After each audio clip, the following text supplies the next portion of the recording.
It's time for the power rankings again, January 23rd, 2025, doing Netminder power rankings, numbers 12 through 1.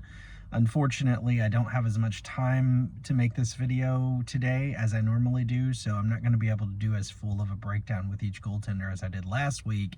But this is based on only goaltenders who have played 22 games or more. So at number 12, I've got Kochetkov from Carolina.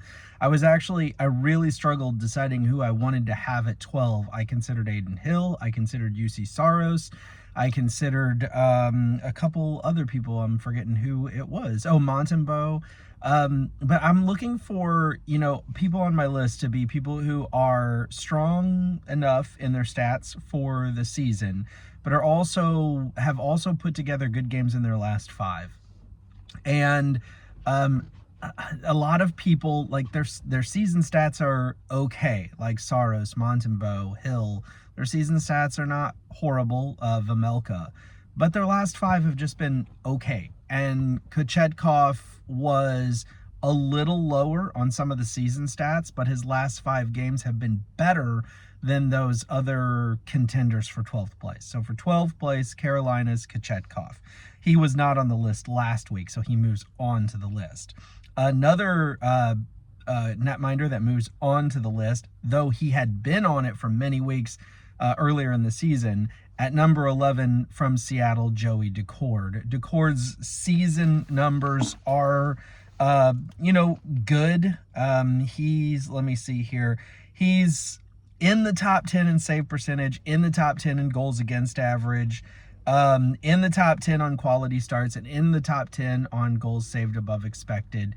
So he is not leading any of those categories or necessarily super high in any of them, but he's in the top 10 in all of them, and his last 5 have been decent.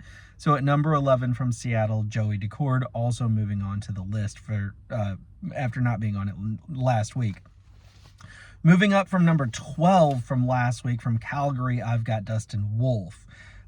Dustin Wolf goes from 12 to 10, and let me see here. He is in the top 5 in save percentage in the league. He's in the top 10 in goals against average, and he's very high in goals saved above expected. So he's playing very well. So Dustin Wolf at number 10, moving up from number 12. Last week, Mackenzie Blackwood was 5th. But this week, I'm moving him down to 9th because while his season stats still look good, his last 5 games have not been as strong. So he drops from 5th to 9th. Also dropping this week from 4th to 8th is Philip Gustafsson from the Minnesota Wild. Gustafsson is in the top, he's like 5th or 6th in save percentage. He's in the top 10 in goals saved above expected, and he's in the top 10 in quality starts. He's had an amazing season. I don't think he's been quite as good since he came back from injury. I don't know if the injury is still lingering or if he's just coming back down to earth, because I do feel like his numbers were a little insane, a little ridiculous, in a good way. I mean, I would have loved to have seen him keep it up, but at any rate, he drops to 8th. Moving up from 9th last week to 7th this week is Igor Shesterkin. So the big thing with Shesterkin is, his season statistics are okay. Like, he's top 10 in save percentage. He's top 10 in goals saved above expected. He's top 10 in quality starts. But he's on the lower end of the top 10 on all of those. But in his last 5 starts, he's put together 2 shutouts in his last 2 games. And overall been strong. So that's a deal where his season stats are good enough, and his recent games have been really good, and so he just needs to be on there, and so he moves up to 7th. Moving up also from 11th to 6th is Darcy Kemper. And honestly, if you want to flip Shesterkin and Kemper around so that Shesterkin's 6th and Kemper's 7th, that would be fine. I could go either way on that. Kemper right now, though, is in the top 3 in the league in save percentage. He's 2nd in goals against average, and he's in the top 10 in goals saved above expected. Kemper in his last 5 starts has been excellent, very, very good. And so the LA Kings obviously are in good shape as long as they can have him in goal. Now, when David Riddick is in goal, maybe not so much. So obviously they're going to want to have Kemper between the pipes as much as they possibly can. So this week I have Darcy Kemper at 6th. And while I would say, you could say Kemper and Shesterkin's last 5 games are comparable in the sense that they've both played very well, overall the season statistics for Kemper are a bit higher. So that's why I've got him ahead of Shesterkin, but it could really go either way.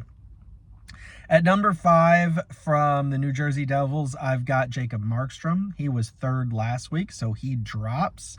Markstrom is in the top 10 in basically every category that I look at, which is more than just the categories that I've mentioned, by the way. But I'm just highlighting some of those categories. He's in the top 10 in every category that I look at, which is, let's see, 1, 2, 3, 4, 5, 6 different categories that I look at. But his last 5 haven't been as strong. So that's why he drops from, what did I say, 3rd to 5th.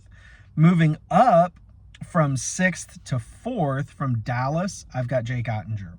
So Ottinger is top 10 in all but one of the categories that I look at, and he's in 2nd place in 2 of them, one of them including being quality starts.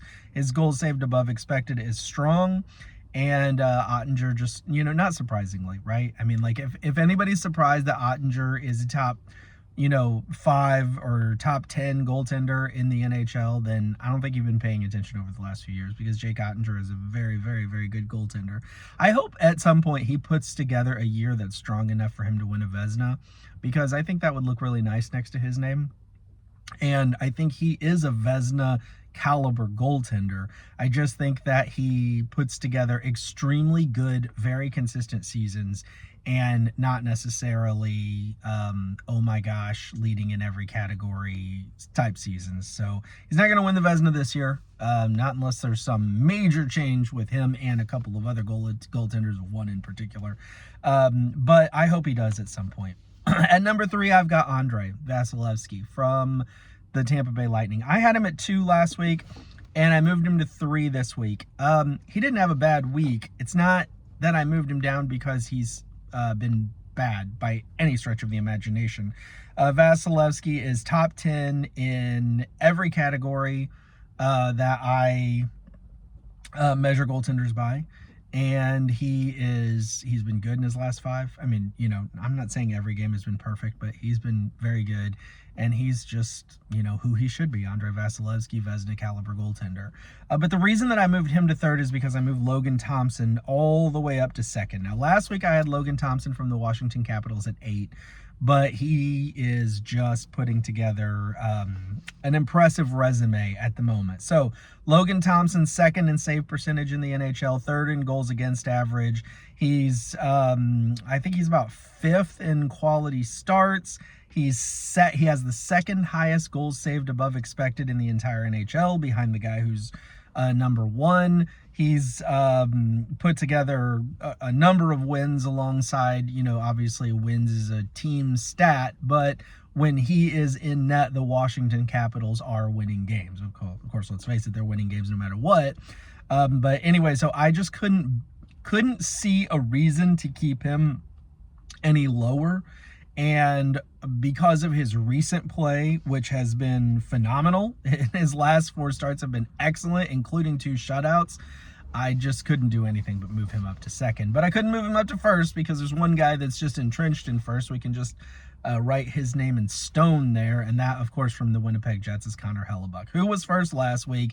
And I'd have to go back and look, but he's probably been 1st every week since I don't know how long. There was a while where Philip Gustafsson was 1st, and Hellebuck and Gustafsson were kind of flip-flopping and going back and forth on who's 1st. But Hellebuck has taken that spot and held on to it. And so, not surprisingly, every single category that I look at, every netminding category that I look at, he is 1st. He's in 1st place. So he is quite the wonder. And if he can keep this up, not just through the end of the season, but through the playoffs, I think there's a very good reason to be hopeful for those who would hope for this, that Canada could end their cup drought this year in the team of the Winnipeg Jets. Although I'm sure Edmonton would like to have something to say about that too. So anyway, just recapping. Kochetkov, 12. Decord, 11. Wolf, 10. Blackwood, 9. Gustafson, 8. Shesterkin, 7. Kemper, 6. Markstrom, 5. Ottinger, 4. Vasilevsky, 3. Logan Thompson, 2. And from the Winnipeg Jets, not surprisingly at all, at number 1, once again, is Connor Hellebuck. Thanks for watching. Do please click the like button and subscribe if you have not already done so. Have a great day.